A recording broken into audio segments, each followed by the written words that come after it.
오늘 새해 첫 주일입니다. 무엇이든지 처음 시작할 때는 설렘이 있기 마련이죠. 이 설렘의 시기에 우리가 목표했던 것을 다 이루는 2026년 새해가 되시기를 예수님 안에서 축원합니다. 물론 어떤 목표를 세우느냐 참 중요하죠. 우리 순전한 교회 성도들, 순전한 성도이니까 어떤 목표를 세워야 되겠어요? 무엇보다도 하나님과 가장 가까워져야겠다. 이런 목표를 세우신 줄로 믿습니다. 하나님과 가까이 지내면 좋은 일이 많이 생겨요.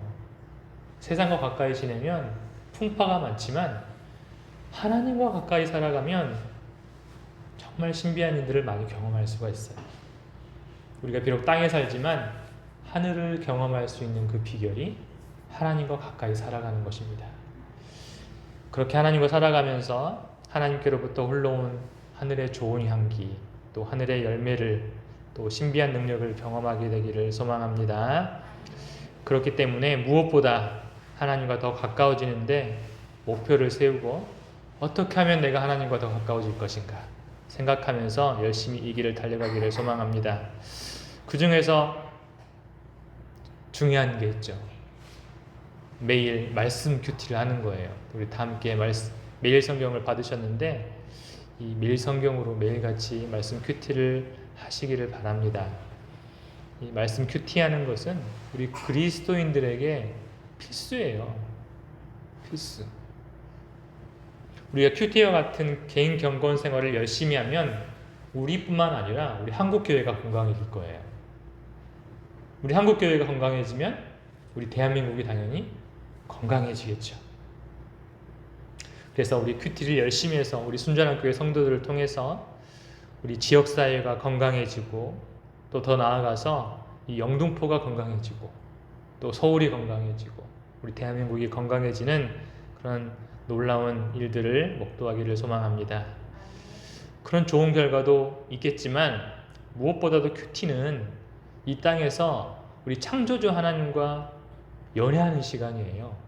다른 시간이 아니고 그분과 연애하는 시간, 교제하는 시간입니다. 그래서 큐티를 통해서 무엇보다도 하나님과 더 깊어지는 2026년이 되기를 축원합니다. 하나님께서 우리를 그렇게 부르고 계셔요. 성경을 읽어보면 온통 인간을 향한 하나님의 프로포즈가 가득 차 있어요. 오늘 함께 읽은 호세아서, 이 호세아서에도 하나님의 프로포즈가 굉장히 많이 나와 있어요.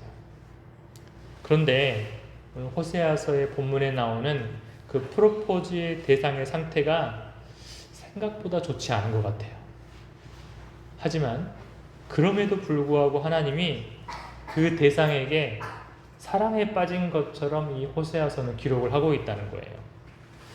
호세아 9장 10절에 보면 우리가 읽지는 않았지만 하나님께서 이스라엘을 처음 만났을 때 광야에서 만난 포도송이 같았다라고 말씀하세요. 또 제철에 막 익은 무화과 첫 열매 같았다라고 하나님께서 그렇게 말씀을 하시는 거예요. 여러분 한번 생각해 보세요. 그 광야 기후에서, 사막 기후에서 그 사막을 막 가는데 갑자기 물도 아니고 탐스럽게 열린 포도송이를 딱 발견했다고 한번 생각해 보세요. 기분이 어떨 것 같아요? 마치 그 온 세상을 다 얻은 것 같은 그런 기분일 거예요. 또 무화과 첫 열매는 굉장히 크게 열립니다. 그리고 그 다음부터는 작게 열려요. 매우 탐스럽죠. 이처럼 하나님께서 이스라엘을 매우 탐스럽게 보았다라고 말씀하고 계시는 거예요. 오늘 함께 읽었던 11장 1절에도 보니까 하나님은 이스라엘이 어렸을 때에 그를 사랑하였다. 그를 사랑하여서 어떻게 했다고 말씀하고 계세요? 이집트에서 불러내었다 라고 말씀하고 계십니다. 이집트가 어떤 곳입니까? 이스라엘 백성이 노예 생활했던 곳이에요. 종살이했던 곳이죠. 하나님은 그곳에서 그들을 데려오시는데 아주 과격하게 데리고 오세요. 그냥 쑥 빼내오신 게 아니고 이집트에 철퇴를 막 내리시는 거예요. 재앙을 막 내리시는 거예요. 그렇게 해서 이스라엘의 모든 결박과 모든 사슬을 끊어버리고 탈출시키셔가지고 하나님의 가족으로 입양을 시키시는 거예요. 그렇게 약속의 땅으로 들어간 이스라엘, 그 이스라엘을 보니까 2절에 보니까 이상하게도 하나님이 부르면 부를수록 하나님에게서 멀리 떠나갔다라고 말씀을 하시는 겁니다. 종살이 하던 이집트의 우상단지를 그리워하고 자꾸 우상에게 달려가는 이스라엘, 이 모습을 본 하나님의 마음은 어떨 것 같습니까? 아마 사람이라면 견디지 못할 것 같아요. 그런데 3절에 보면 그럼에도 불구하고 하나님은 그들을 품에 안아서 키우고 그들을 죽을 병에서 고치신다고 말씀하고 계세요. 그럼에도 불구하고 여전히 이스라엘은 깨닫지 못하죠. 또 그럼에도 불구하고 하나님은 4절에 보면 그들을 인간의 언어로 표현했을 때 사랑의 포대기로 업고 다니셨다 이렇게 말씀하세요. 또 목에서 멍에를 벗기셨고 또 세번역 성경에 보니까 가슴을 헤쳐서 마치 어머니처럼 가슴을 헤쳐서 그들에게 젖을 물렸다라고 말씀하세요. 누구에게요? 우상에게 막 떠나가려고 하는 그 이스라엘에게 그런 사랑을 베푸셨다라고 말씀하십니다. 이 말씀이 가슴속에 다가오십니까? 이런 가슴 아픈 사랑이 어디 있겠어요? 내 품에 있지만 다른 사람을 사랑하는 연인을 볼 때 아마도 가슴에 비수가 꽂힌 것 같을 거예요. 하나님이 지금 그런 사랑을 하고 있다는 거예요. 제가 종종 꿈 이야기를 해도 좀 이해해 주시기를 바랍니다. 꿈꾸는 것은 제가 받은 은사예요. 근데 은사는 교회를 이롭게 한다라고 말씀이 있습니다. 그래서 제가 교회에 이로울 것 같아서 잠깐 말씀을 드리는데, 제가 오래전에 꿈에서 고양이를 데리고 있었어요. 그런데 이 고양이가 자꾸 다른 곳으로 가려고 하는 거예요. 나는 이 고양이가 좋은데. 그래서 이 고양이를 옥줄을 들어 올려서 못 가게 했어요. 고양이는 고통스러워하죠. 그렇게 3번 이 고양이의 목줄을 들어 올려서 고양이는 고통스러워하고, 그렇게 3번 만에 했더니 그 3번째에는 결국은 이 고양이가 제 품으로 돌아와 안기더라고요. 그런데 꿈에서는 신기하게도 동물이든지 사람이든지 그의 마음이 느껴집니다. 그 고양이가 내 품에 안겨 있으면서도 여전히 다른 곳에 마음을 두고 있는 것을 느꼈어요. 제 마음이 너무 좋지 않았습니다. 제가 고양이를 사랑해서 그런 게 아니에요. 꿈에서 깨어나서도 마음이 좋지 않은 거예요. 맨날 며칠을 좋지 않았어요. 한편으로는 이 꿈속의 고양이가 마치 내 자신인 것처럼 느껴져서 괴로웠던 거예요. 내가 하나님께 이런 마음으로 신앙생활을 하고 있었구나. 하나님의 마음이 느껴지는 거예요. 하나님께서 한번 하나님의 마음을 느껴보라고 그런 꿈을 꾸게 하신 것 같아가지고 굉장히 괴로웠던 적이 있었습니다. 우리가 우리를 사랑하시는 하나님의 마음을 아프게 할 수 없잖아요. 하지만 역사를 돌이켜보면 하나님의 선민이라고 하는 사람들 또는 성도라고 하는 사람들이 너무 자주 이렇게 하나님의 마음을 아프게 했다라는 거예요. 인간 부부였다면 깔끔하게 결별하고 살면 어쩌면 좋을지 모르겠지만 하나님은 그 사랑을 포기하지 않으시는 거예요. 계속해서 하나님 마음에 아픔이 남는 것은 아닌가 하는 생각이 들지만 하나님은 그 사랑을 포기하지 않겠다라고 말씀하시는 거예요. 요즘 한국 교회에 많은 지탄이 쏟아지고 있죠. 교회가 변질되었다고 많은 사람들이 이야기합니다. 그렇다면 하나님은 이 교회들을 향해서도 아픈 사랑을 하고 계신다라고 생각할 수밖에 없습니다. 그런 상황에서 우리끼리라도 저주하는 말은 안 했으면 좋겠다는 생각도 듭니다. 끝까지 포기하지 않는 사랑은 하나님은 그때나 지금이나 3,500년 전이나 지금이나 동일하다는 것입니다. 하나님은 그 당시 이스라엘 백성들에게 너희들이 나에게 돌아오기를 거절하니 결국 너희들은 다시 종살이를 하게 될 거야 라고 말씀하세요. 그 말씀이 오늘 5절에서부터 7절의 말씀에 나와 있습니다. 이스라엘은 그런 생활을 반복을 했어요. 하나님을 떠나 우상을 섬기다가 거기서 고난을 겪고 결국은 자신을 사랑해 주셨던 하나님을 그리워하고 후회하고 그러다가 다시 구원을 받고 또 조금 편해지면 또다시 옛날 연인인 그 우상을 쫓아가고 그러다가 세상신에게 학대를 당하면서 또 후회하고 다시 하나님을 그리워하고 찾는 일을 계속 반복하는 거예요. 하나님은 그 말씀을 하시는 거예요. 지금 너희가 나 말고 다른 남자를 쫓아가면 거기서 그 남자의 폭력에 시달리고 고통받게 될 거야. 경고하고 계시는 거예요. 사람이라면 잊어버릴 것 같은데 하지만 하나님은 8절부터 보면 그럼에도 불구하고 너희를 버릴 수 없다 라고 말씀하고 계십니다. 하나님의 마음이 허락하지 않는데요. 그들을 향한 긍휼이 불쌍히 여기는 마음이 뭐처럼 일어나냐면 불길처럼 강하게 치솟는다라고 말씀을 하고 계시는 거예요. 그런데 사람은 그렇지 않잖아요. 화가 나죠. 그런 상황에서 사랑이 뭘로 바뀌어요? 증오심으로 바뀌어요. 사랑은 그래요. 그럼 하나님은 그렇지 않다는 거예요. 이 호세아서를 기록한 선지자 호세아도 사람이었어요. 그는 누구랑 결혼했냐면 창녀랑 결혼을 했어요. 그런데 그 부인이 또 집을 나가는 거예요. 자식이 둘이나 있었음에도 불구하고. 그리고 다른 남자 품에 안겨 있는 거예요. 여러분 용납할 수 있습니까? 그럼에도 불구하고 하나님은 그 호세아에게 다시 그 부인을 데리고 와서 사랑하라라고 말씀해 주세요. 그러면서 하나님은 내가 이스라엘을 그렇게 사랑하기 때문에 호세아야 너도 그렇게 사랑해라 라고 말씀을 하고 계신다는 거예요. 요즘 시대 사람 같으면 이해할 수 없죠.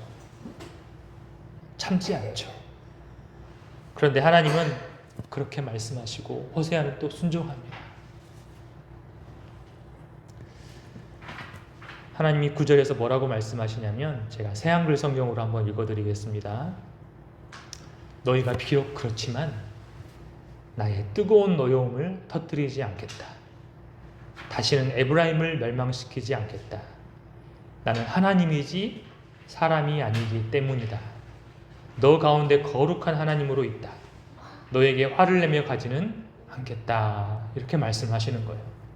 하나님은 사람이 아니고 거룩한 하나님이시기 때문에 진노하지 않고 멸망시키지도 않겠다고 말씀하시는 거예요. 그리고 11절에 보면 끝내 그들을 돌아오게 하시겠다라고 말씀하시는 거예요. 이런 사랑 본 적 있습니까? 집을 계속 나가는 아내를 끝끝내 다시 돌아오게 하시겠다는 의지를 불태우는 사랑 본 적 있습니까?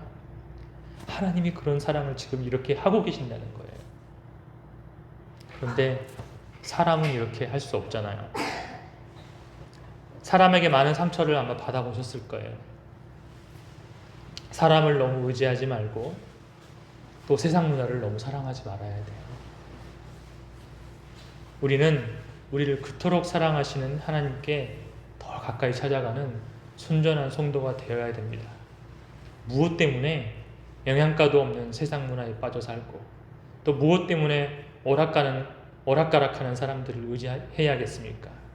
우리는 변함없는 또 결코 실패하지 않는 사랑의 대상인 하나님과 함께하는 2026년을 만들어 가기를 소망합니다. 하나님이 우리를 그렇게 부르고 계시는 거예요. 그러나 기회는 영원하지가 않죠. 사람은 유한한 존재잖아요. 기회가 항상 있는 것은 아닙니다. 우리에게 아직 생명이 있을 때 열심히 하나님을 사랑하기를 소망합니다. 하나님을 사랑하는 게 쉽습니까? 눈에 보이는 사람 사랑하는 것도 쉽지 않아요. 몇 년 지나면 또 식어요. 그런데 보이지 않는 하나님 어떻게 사랑하겠어요? 너무 쉽지 않습니다. 그래서 우리는 많이 기도하잖아요. 하나님 사랑하게 해달라고. 그런 기도 하시나요? 저는 많이 합니다. 하나님 사랑하게 해달라고. 근데 하나님께서 지혜를 주셨어요. 우리가 하나님을 사랑하기 위해서는 먼저 하나님의 신실하심을 믿어야 됩니다. 호세아서에서 나오는 한결같은 사랑이 뭐냐면 헤세드라고 그래요. 변함없는 사랑, 무조건적인 사랑, 이런 거를 헤세드라고 그래요. 한결같은 사랑을 베푸는 사랑. 상대방이 어떻게 하든지 나는 계속해서 한결같은 사랑을 베푸는 거예요. 근데 그 헤세드를 하나님께서 우리에게 하고 계신다. 이 사실을 믿어야 내가 그를 사랑할 수 있는 거예요. 그분은 우리를 결코 버리실 분이 아닙니다. 그 사실을 믿고 받아들여야 하나님을 사랑할 수 있다는 거예요. 성경에서 끊임없이 우리를 사랑한다, 사랑한다, 사랑한다고 기록하고 있는데 그 사실을 받아들여야 우리도 하나님을 사랑할 수 있다는 거죠. 아프리카에서 사역하시는 선교사님이 고아들을 많이 입양을 시켰는데 특징이 있대요. 고아들을 입양시켜보면 그들은 이제 내 자식이 됐음에도 불구하고 집에 들어와서 집에 있는 것들을 훔친다는 거예요. 식탁에 간식이 있으면 그것을 훔쳐먹는 거예요. 입양이 되어 들어왔는데도 불구하고. 그리고 냉장고에 콜라가 있어요. 그냥 꺼내 먹으면 되는데 선뜻 문을 열어서 콜라를 꺼내 먹지 못한다는 거예요. 그리고 사람이 없을 때 몰래 그것을 훔쳐먹는다는 거예요. 그런데 자녀들은 다르죠. 자녀들은 집에 들어오자마자 그냥 우당탕 집으로 뛰어 들어와서 식탁으로 달려가가지고 간식을 막 우글우글 집어먹죠. 또 냉장고를 수시로 열고 닫으면서 음식을 꺼내 먹어요. 그게 자녀의 모습인 거예요. 그런데 이 입양아가 그렇게 자유를 누리지 못하는 이유가 뭐겠어요? 아직 자신이 그 집의 자녀가 되었다는 사실을 마음으로 믿지 못하기 때문에, 또 감정적으로 다가오지 않기 때문에 집에 있는 것을 훔치는 거예요. 여전히 외부에서 이리 치이고 저리 치이면서 학대받았던 감정이 그 마음속에 그대로 남아있어서 자녀로서의 자유를 누리지 못한다는 것이죠. 비슷한 단어가 노예근성입니다. 노예근성. 이스라엘 백성이 하나님의 자녀로 입양이 되었지만 그들은 여전히 노예근성에 사로잡혀 있었어요. 그래서 참 자유를 누리지 못한 것이죠. 마음에 그 어둠이 떠나지 못해서 하나님을 믿지 못하고 사랑하지 못했어요.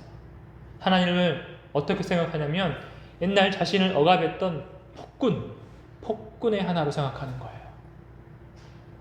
여러분은 하나님이 두려운 하나님이십니까? 사랑의 하나님이십니까? 살아온 형편마다 다를 텐데 학대받았던 사람들은 하나님을 폭군처럼 생각하는 경우가 있어요. 두려운 하나님. 내가 실수하면 나를 엄청 혼내실 거야. 이렇게 생각하시는 분이 있어요. 저도 늘 하나님께 사랑을 하게 해달라고 기도했지만 그게 쉽지 않았습니다. 왜냐하면 제 마음속에 의식적으로 또는 무의식적으로 저를 억누르는 그런 죄책감 때문에 하나님께 담대하게 나아갈 수가 없었다는 거예요. 이 죄책감은 우리를 묶어두는 사슬입니다. 결박이에요. 근데 이 마귀는 이 죄책감을 이용하는데 박사예요, 박사. 우리가 이 영적 노예 근성을 벗어나지 못하면 하나님을 대할 때도 그렇게 됩니다. 하나님을 믿는다고 하면서도 하나님께 자꾸 탄원하고 세상의 것을 끝없이 강구하는, 마치 이스라엘 백성이 바알에게 풍요를 강구했던 것처럼 하나님께 그렇게 강구를 한다는 거예요. 예수님은 뭐라고 그랬습니까? 그런 것은 이방인들이나 구하는 것이야. 그래서 먼저 무엇을 구하라고 하셨죠? 하나님의 나라를 먼저 구하라. 그럼 너희들의 필요한 것은 다 채워주실 거야. 이렇게 말씀하셨어요. 왜요? 그분이 나의 아버지니까. 그분이 나를 사랑하시니까 그렇게 되는 거예요. 그래서 우리는 이 영적 노예 근성에서 벗어나야 됩니다. 시골에서 새벽 기도 때 그렇게 기도하시는 분을 봤어요. 새벽에 와서 하나님께 막 삿대질을 하는 거예요. 하나님, 빨리 주시오. 그거를 안 주시오. 막 고래고래 소리를 지르는 거야. 주시오. 이렇게. 여러분, 이분은 하나님의 자녀로서 신앙생활을 하고 있는 걸까요? 하나님의 고아로서 신앙생활을 하고 있는 걸까요? 아직 그의 마음은 고아인 거예요. 고아. 그거는 예수님께서 가르쳐 주신 신앙이 아니죠. 우리는 예수님이 우리의 죄를 완전히 도말하셨다는 사실을 믿어야 됩니다. 그리고 하나님이 우리를 예수 그리스도를 통해서 진짜 자녀 삼아 주셨다는 사실을 확실하게 믿어야 돼요. 그래야 세상의 것에 얽매이지 않고 그것들을 추구하지 않게 됩니다. 말씀을 꾸준히 묵상하면서 하나님이 우리를 어떻게 사랑하셨는지를 보시고 그것들을 다 받아들여야 돼요. 그러니까 말씀을 우리가 큐티를 해야 되는 것이죠. 묵상을 해야 되는 것이죠. 혹시 넘어지더라도 우리에게는 누가 계셔요? 예수 그리스도가 계시는 거예요. 넘어지면 일으켜 세워주시는 분이 계시는 거예요. 또 우리가 고백하면 우리를 용서해 주시는 분이 계시는 거예요. 우리가 하나님의 집에서 살면서 집안 구석에 숨어 있을 이유가 하나도 없는 거예요. 누구 때문에요? 예수 그리스도 때문에. 예수님 때문에 우리는 하나님의 것을 억지로 훔치려고 할 필요도 없는 거예요. 우리가 하나님을 믿고 하나님을 사랑하기 시작하면 그때부터 우리의 손이 천국의 것들을 자유롭게 집어들게 될 것입니다. 그리고 그 모습을 본 하나님께서 어떻게 하실 것 같아요? 막 박수 치실 거예요. 기뻐하시는 거예요. 드디어 너희가 나를 믿는구나. 너희가 드디어 나를 아빠로 받아들였구나 하면서 박수 쳐주시는 거예요. 우리가 천국의 것을 자유롭게 집어들 때 그렇게 하나님께서 우리를 응원해 주시고 기뻐해 주신다는 사실을 믿으시기 바랍니다. 우리 안에 감추어진 영적인 노예 근성을 과감하게 벗어버리고 또 죄책감이 찾아오면 예수 이름으로 물리쳐버리고 또 모든 어두운 생각과 감정들을 하나님 말씀을 선포하고 고백하면서 몰아내버리고 하나님의 사랑의 품 안으로 달려가는 우리 순전한 교회 성도들 되시기를 예수님의 이름으로 축원합니다. 그렇게 우리의 믿음이 넘치고 또 성장하고 영적 자존감 넘치는 삶을 우리 2026년에 한번 살아보자는 것이죠. 하나님은 자신의 사랑하는 자녀들에게 정말 많은 것들을 준비하셨어요. 천국 창고에서 마음껏 꺼내 쓰라고 하십니다. 우리가 그것을 믿고 실행하는 단계까지 달려가기를 소망합니다. 제 사랑이 강권하시도다의 책을 읽어보니까 그 책을 쓰신 선교사님이 굉장히 하나님을 많이 사랑하시는 분이더라고요. 또 그래서 그 아프리카 모잠비크에서 헐벗고 굶주린 고아들을 많이 입양을 했어요. 한 번은 기도 중에 하나님의 초청으로 인해서 천국을 방문하게 되었다고 그래요. 무엇을 보여주셨냐면 천국에 있는 창고들을 막 보여주시는 거예요. 여러분, 천국 창고에 뭐가 있었을 것 같아요? 금은보화가 있었을 것 같아요? 있을 수도 있죠. 근데 그 창고에 사람의 다리, 어떤 창고에는 사람의 눈, 또 어떤 창고에는 사람의 손, 이런 것들이 가득 쌓여 있었다는 거예요. 그래서 하나님께 이게 뭐예요? 하나님께 물어봤다는 거예요. 그랬더니 주님이 이제부터 이 창고에 있는 것을 마음껏 갖다 쓰렴, 이렇게 말씀하셨대요. 근데 그 순간에 자기 집에 입양한 아이 중에 다리가 없는 아이가 생각이 났어요. 그래서 얼른 다리 2개를 집어들었대요. 집어들고 그 환상 중에서 깨어나서 비틀거리면서 그 아이에게 다가가는 거예요. 사람들이 보기에 뭔가 들고 있는 것 같긴 한데 손에 아무것도 없어. 근데 이 선교사님은 그 아이에게 다가가더니 그 다리를 탁 꼽는 모습을 보여주시는 거예요. 그때 어떤 일이 일어난 줄 아세요? 그 순간에 그 아이의 다리에서 발이 쫙 자라나는 거예요. 이런 놀라운 일들이 일어났다는 거예요. 왜 이런 일들이 일어났겠어요? 하나님을 그가 사랑했기 때문에. 하나님이 우리를 사랑하고 나도 그를 사랑했을 때 그 사랑의 스파크가 일어나는 거예요. 그 사랑의 기적이 일어나는 것이죠. 이런 창조의 기적을 맛보는 우리 순전한 교회 성도가 되기를 소망합니다. 우리 서로 한번 이렇게 고백했으면 좋겠습니다. 하나님을 사랑하면 기적이 일어납니다. 하나님을 사랑하면 기적이 일어납니다. 하나님을 사랑하면 놀라운 일이 일어납니다. 하나님을 사랑하면 놀라운 일이 일어납니다. 세상 사랑할 이유 하나도 없습니다. 우리가 하나님을 사랑하면서 이 땅에서 천국을 누리는 삶이 되시기를 예수님의 이름으로 축원합니다.